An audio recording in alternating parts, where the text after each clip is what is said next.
Kraft presents The Great Gildersleeve. The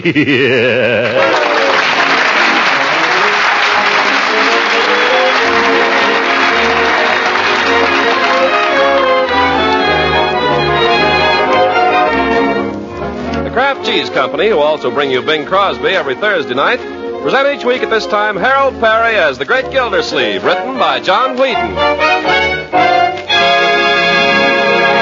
We'll hear from the Great Gildersleeve in just a moment.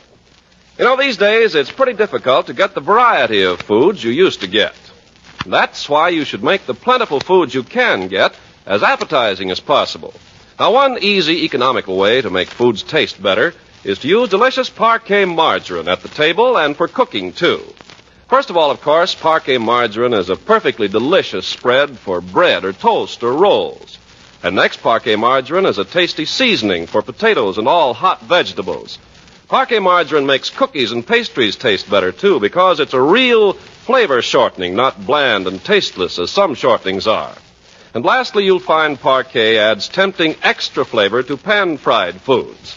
Yes, you can make everyday foods taste better when you use Parquet. Remember, too, it's a nourishing energy food that contains vitamin A. So ask your dealer tomorrow for wholesome, economical Parquet, P-A-R-K-A-Y, Parquet margarine made by Kraft.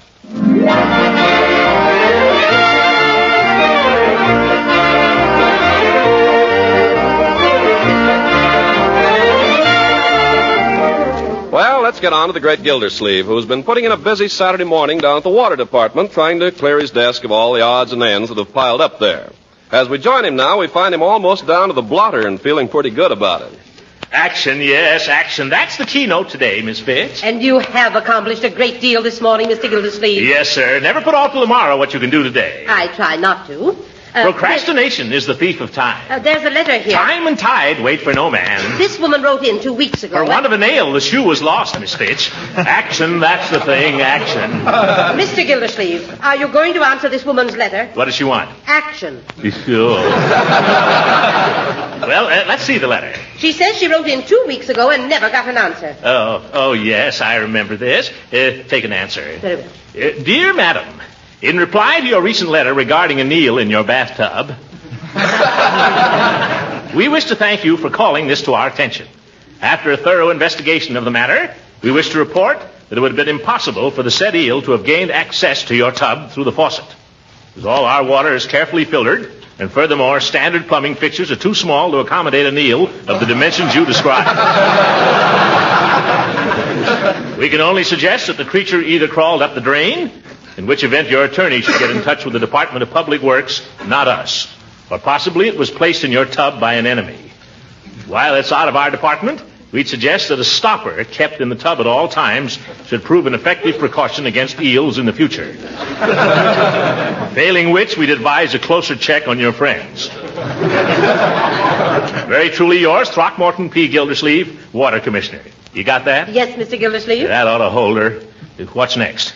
Well, I don't know whether you want to do anything about this. Let's have it. Action, Miss Fitch. Let's clear the decks here. Very well. This is no time for bottlenecks. No. You'll notice that in every photograph of Donald Nelson, there's not a single paper on Donald Nelson's desk. That's the only way to be an executive. Do it now. Strike while the iron is hot. Come. What have you got there? A 6-month reminder from your dentist. You. Well, suppose you put that in the deferred file. That's where it came from. You're a hard woman, Miss Fitch. All right, call up the dentist and make an appointment for Monday. Good. For Leroy. Come on, let's get on here. Time's a-wasting. Have you got the application for my B gas ration? Yes, it's right here. Oh, I must remember to get that in this afternoon. It's all filled out. All you have to do is sign it. I better check it over. Let's see here. It says, occupational use of the vehicle.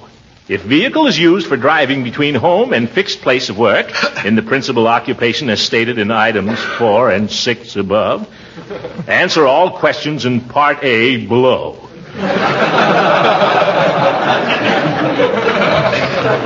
If vehicle is used in the performance of the principal occupation stated in items 4 and 6 above, oh, brother, I'll take your word for it, Miss Fitch.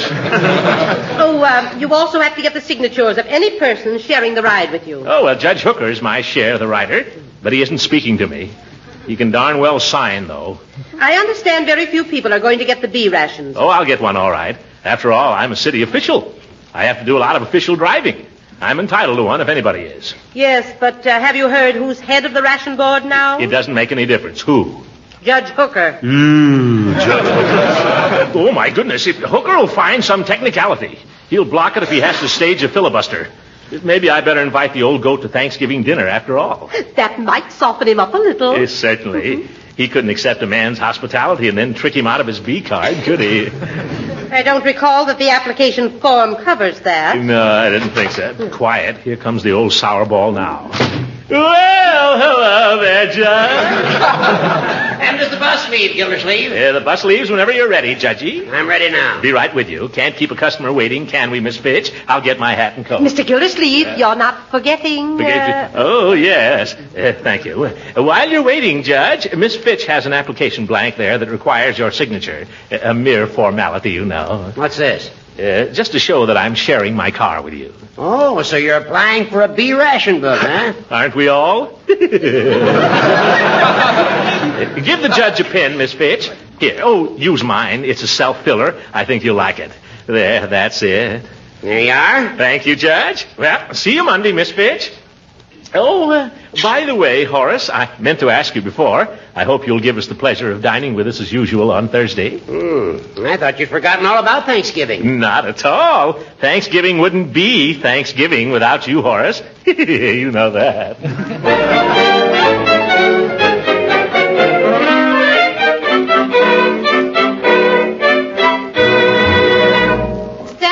Leroy, now while I fit this. I feel like a sissy in this fool outfit. This is the kind of clothes the Pilgrims wore, and they were no sissies. Yeah, but they didn't have to wear them in front of a whole auditorium full of people. Stand still, will you, before I jab you with this pin? Courtship of Miles Standish. Why don't you speak for yourself, John? Yeah. Oh! Told you you'd get stuck. I think you're going to look real cute when I get this down. That's just what I'm afraid of. That's what the whole school is going to think. Leroy, will you stand still? It wouldn't have been so bad if I was Miles Standish. I'd get to wear a helmet. But John Alden, that panty waist. I'm lucky the teacher didn't make me play Priscilla. I don't see why you feel that way. John Alden is a hero. Remember, it's John Alden who gets the girl. Yeah, Ethel Hammerschlag, he can have her.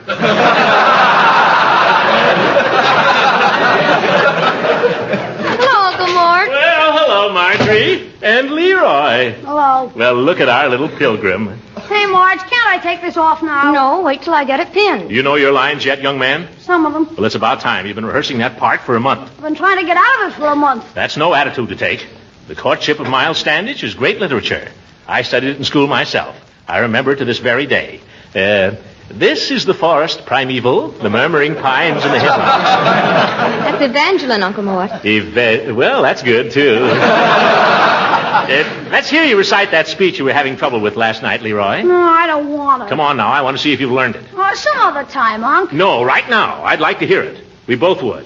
Wouldn't we, Marjorie? We'd love to. No, I won't do it. Not if she's going to listen. Young man, you'll recite that speech or you'll go right upstairs to your room. Okay. We're waiting. Let's see. Prithee, Mistress Priscilla, turn not a deaf ear to the suitor one who, though absent Yet loves thee with a noble and undying passion. Go back and try it again. Do I have to? Yes. If you don't keep at it, you'll never learn the part. If I don't learn the part, maybe we won't have to do it. You'll do it or I'll know the reason why. Come on now, once more. Prithee, Mistress I can't say it. You're not trying. Prithee, Mistress Priscilla. Now you got me doing it. Oh, Bertie, I want to talk to you. Leroy, you go up to your room and practice. Darn old Miles Standish anyway. Quiet, you. Bertie, I've invited Judge Hooker to Thanksgiving dinner. So that'll mean one more. That'll mean 5 more. What? Yes, I hope you don't mind, Uncle Mort. I invited 4 of the boys from Camp Fuller. Oh, well, fine. The more the merrier. Thanksgiving isn't Thanksgiving unless there are plenty around to enjoy the turkey.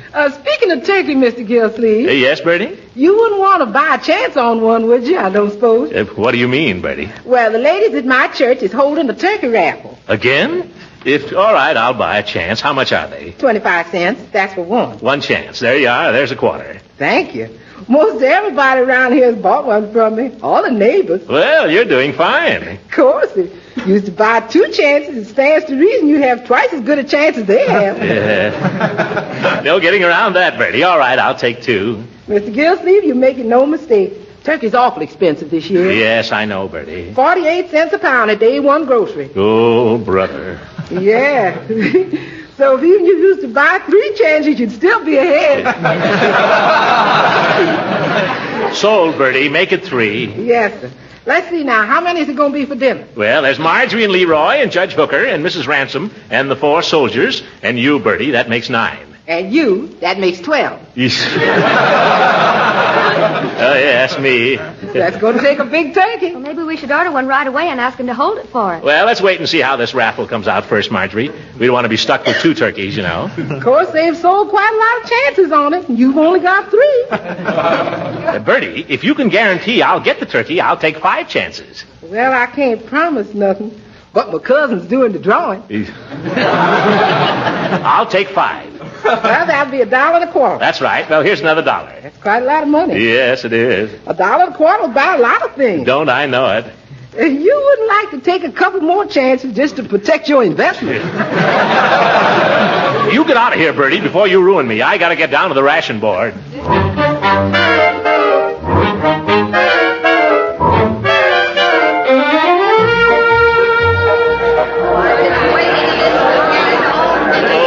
Look at that crowd.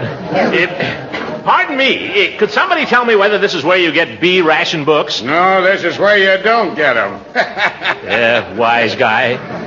Madam, would you mind? You can't shove in here. I'm not trying to shove in. Try into the line. Into the line. I've been waiting here since 2 o'clock, and you come trying to shove in. Yeah. Madam, I was merely trying to ask a civil question. Try into the line, Bud. Just a minute. Who do you think you're pushing? Well, who do you think you're pushing? Well, who do you think you're pushing? By George, if you weren't wearing glasses... Well, I'll take them off. There. You look worse. Put them back on. Yeah, what's the fuss here? What's the fuss? He tried to shove in ahead of me. I did not. He did, too, and he squeezed my hand. Oh! Now, look here, my good woman. We'll have to ask for order here, my friend. Why don't you just take your place in the line? I'm trying to find out whether this is the right line. I've come for my B Ration Book. Oh, you've come for it, huh? Yes. I have my application right here. You and 100 million others. What?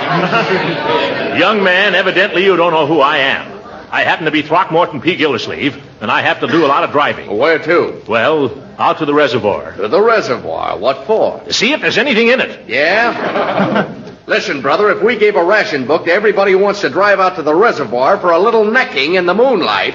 I don't do any necking in the moonlight. Oh, you like it in the dark? Yeah, no!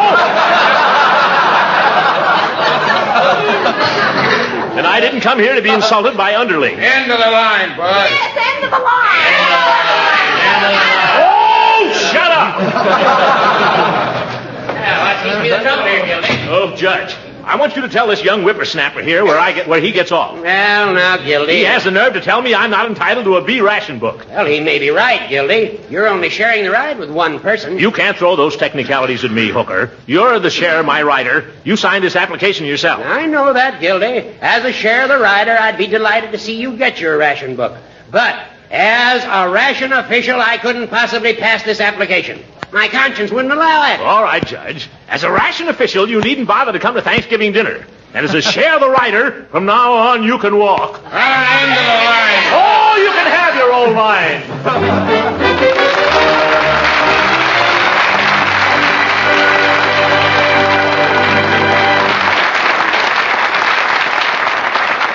The Great Gildersleeve will be with us again in just a few seconds.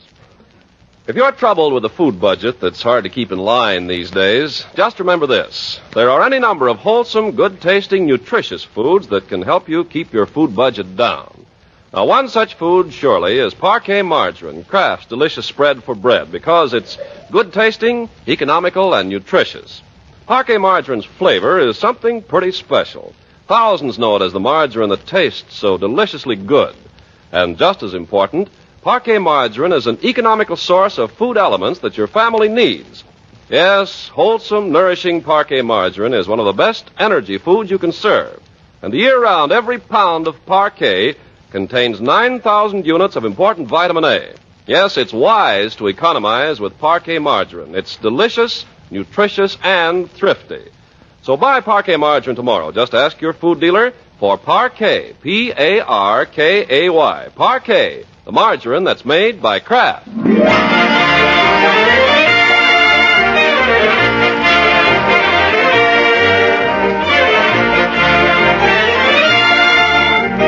Now back to Summerfield and the Great Gildersleeve. Apparently he'll get no more gas than the rest of us, but what about turkey? It's Tuesday afternoon now, only 2 days before Thanksgiving. And we find our hero checking last-minute details with Marjorie. What about those 4 soldiers, my dear? Are you sure they're coming? Oh, yes. I had a note this morning from their commanding officer. They'll arrive at 12 o'clock sharp in a jeep. A jeep? Mm-hmm. Oh, brother, what an appetite they'll have. I'll have to run around the house a couple of times to get myself up to concert pitch. Can't let the boys show me up at my own table. I don't think you need to worry about that, Uncle Mort. Oh, yeah. Well, I guess we're all set. Soldiers accepted. Hooker canceled. Mrs. Ransom's coming, isn't she? Well, you invited her, didn't you? No, I thought you'd take care of that. You're the lady of the house. Oh, but I thought you'd want to. Oh, dear, and I went over there this morning to borrow a roasting pan for the turkey and never said a word about it. What must she think? Oh, this is terrible. This is awful. I'll run over there right now. Serves right. She's made other plans. A fine thing. Borrow a woman's roaster and then not invite her to dinner. Oh, my goodness. Oh, Mr. Gildersleeve. Leela, I've come to explain. I don't know what there is to explain, I'm sure. May I come in? Well, I'm rather busy. Just for a moment. Well. Leela, of course you're coming to Thanksgiving dinner Thursday. Well, I'm hardly in the habit of going to places to which I've not been invited, Mr. Gildersleeve. But you are invited. You've been invited all along. There was a mix-up, that's all. I thought Marjorie had asked you, and Marjorie thought I had. How do I know? How do I know you're not just inviting me for my roasting pan? Leela, when I thought of inviting you, nothing was further from my mind than a roasting pan. Oh, you say those things, but you don't mean them. It's the truth. You were the first one on my list, Leela. Was I, Throckmorton? Sure enough. Yeah, sure enough. Oh, but I'm afraid I couldn't accept at this late date. You see, I've had all these other invitations. Oh. If I turned them down now, I know they'd be heartbroken, much as I'd like to have dinner with you. We're having a 20-pound turkey. Well, I love turkey, but I'm afraid I can't. I'll save you the white meat. No, don't tempt me now. I'll save you the wishbone. We can make a wish on it. What would you wish, Throckmorton?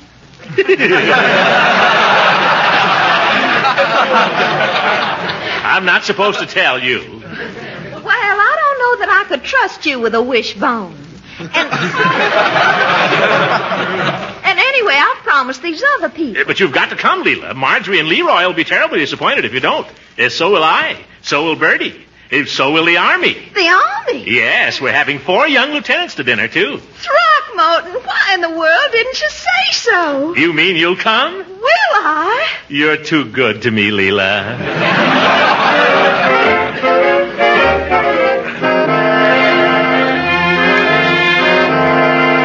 What did she say, Uncle Mort? She's coming with bells on.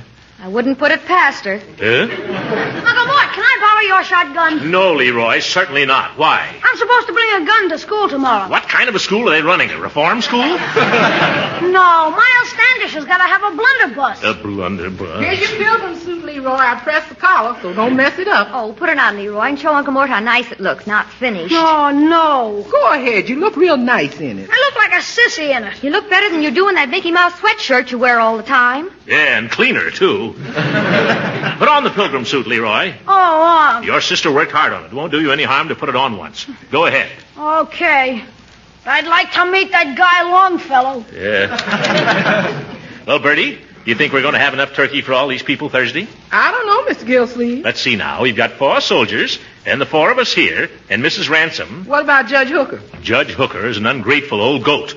Never mention his name in this house. Excuse me. I didn't know it was like that again. There'll be 8 of us at dinner, and you know the way soldiers eat.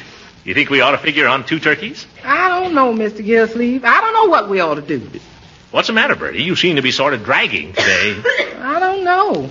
I don't guess I feel so good. Out a little late last night? No, sir, no later than usual. I just got a feeling, that's all. Yeah, what kind of a feeling? Like things wasn't going to work out somehow. Oh, well, don't let it get you down. By the way, when are they going to raffle off that turkey I bought all those chances on? Yes, we can't wait much longer to find out about that. Thanksgiving's only 2 days off. I was thinking, Mr. Gildersleeve, how would it be if we had a nice ham instead of a turkey? Bertie, are you hiding something from us? No, sir, I ain't hiding nothing. Except they had that raffle last night. Oh. You came close, Mr. Gildersleeve. You came mighty close. The winning number was 61, and you had 62. But it still leaves us without a turkey. Well, sort of. Oh, well, if you gamble, you have to expect those things. We better order a turkey right away, though. Yes, we can't invite all those soldiers to come 20 miles for Thanksgiving dinner and have no Thanksgiving dinner. Well, I'll go call up the market and reserve one. That's just the trouble.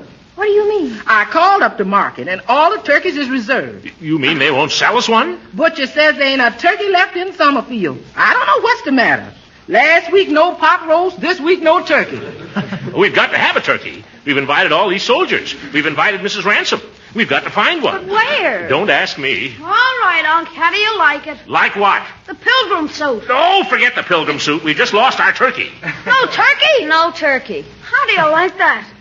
Well, it looks like we'll all wind up eating turkey sandwiches at the drugstore. Yeah. Some Thanksgiving. The drugstore.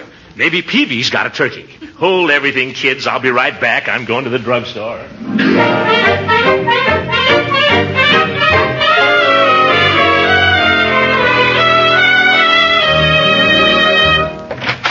Hello, Mr. Gildersleeve.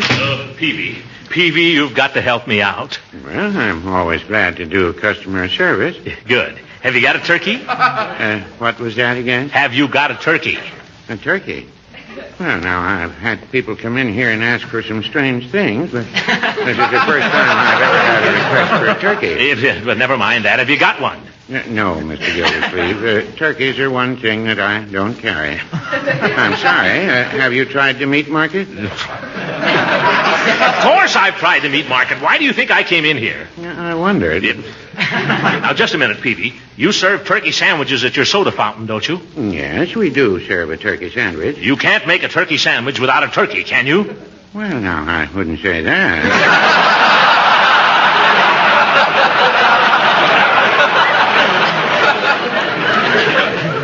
In other words, Peavy, your turkey sandwich is not a turkey sandwich.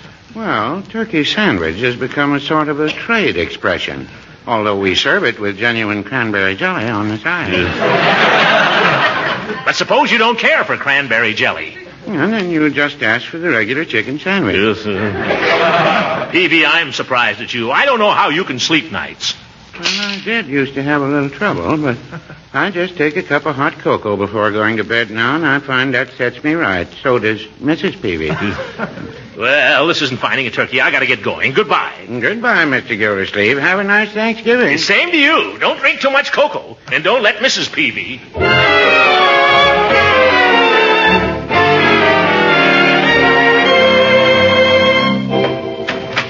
Any luck, Uncle Mort? Not a bit, my dear. I've been everywhere. It's no use. The Army's picked the place clean. There's not a single turkey left. Maybe I should warn those boys at camp. They'll do better if they stay there. Yes. Wait. There's just one chance left. What's that? If we can find out who won the turkey in Bertie's raffle, we might be able to buy it from him.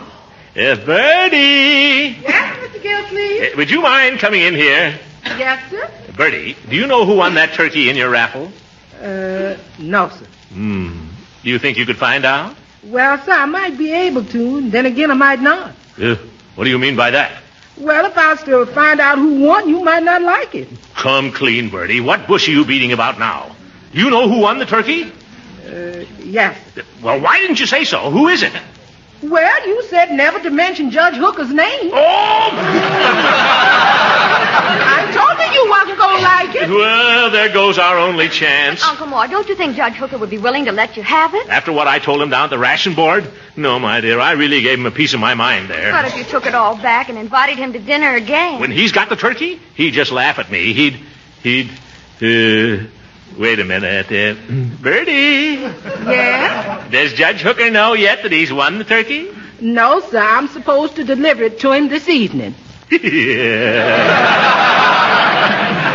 Excuse me, folks. I got to see a judge about a bird.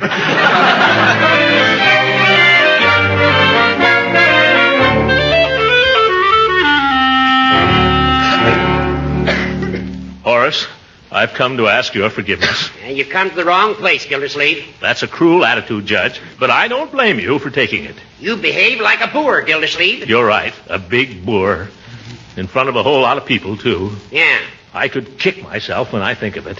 Well, we all fly off the handle sometimes. There was no excuse for it, doing a thing like that to my old friend. Well, guilty of... Horace, you may think me a sentimental old fool, but we've been pals for a good many years now, haven't we? Off and on. Yes, Gildy, we have. Off and on.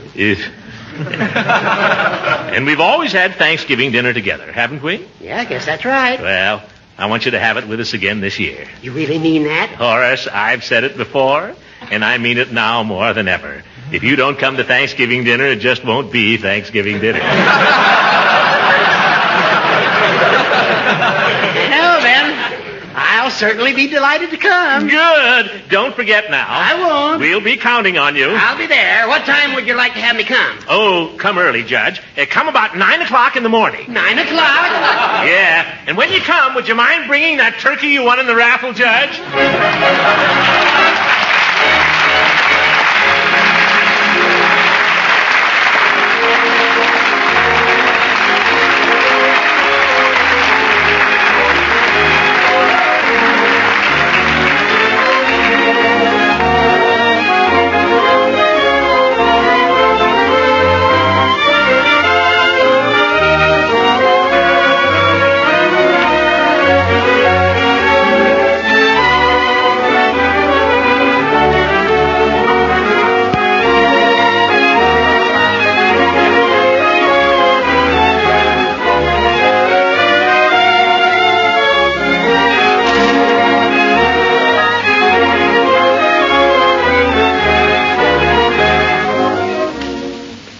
Gildy, I've got to be going. But it's been a mighty pleasant day. Oh, stick around, Judge. The evening's young yet. No, I've got to get an early start in the morning. But I don't know when I've had a finer Thanksgiving. Well, it was your turkey, Judge. Well, I share my turkey, you share your car. That's the spirit today. Yeah, and the good spirit, too. It brings people together, Judge. Yes, it does, Gildy. I'm sorry we had that misunderstanding down at the ration board. As a matter of fact, you're probably entitled to a B ration. You use your car for official business. Well, I don't want a B book. What? No, I've been thinking about it, Horace. It seems to me the spirit of rationing is to get along with as little as you can, instead of grabbing all you can get. You're absolutely right, Gildy. And I'm glad to hear you say it. You're a credit to the community. Well, thank you, Horace. And you may rest assured that even though I've only a humble A ration, my car will still be at your service at all times. You mean that, Gildy? I do indeed. That's fine. I've got to meet a train at Moore's Junction at 6 o'clock tomorrow morning. Good night, Gildy. Good night, everybody. Original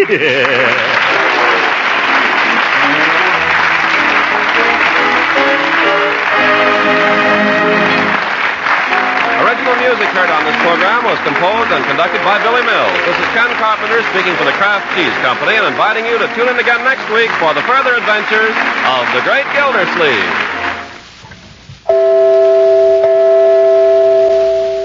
Ladies, when you want to make good macaroni and cheese, get a package of Kraft Dinner. This wonderful product is really an answer to a housewife's prayer for an easy and quick-to-make main dish.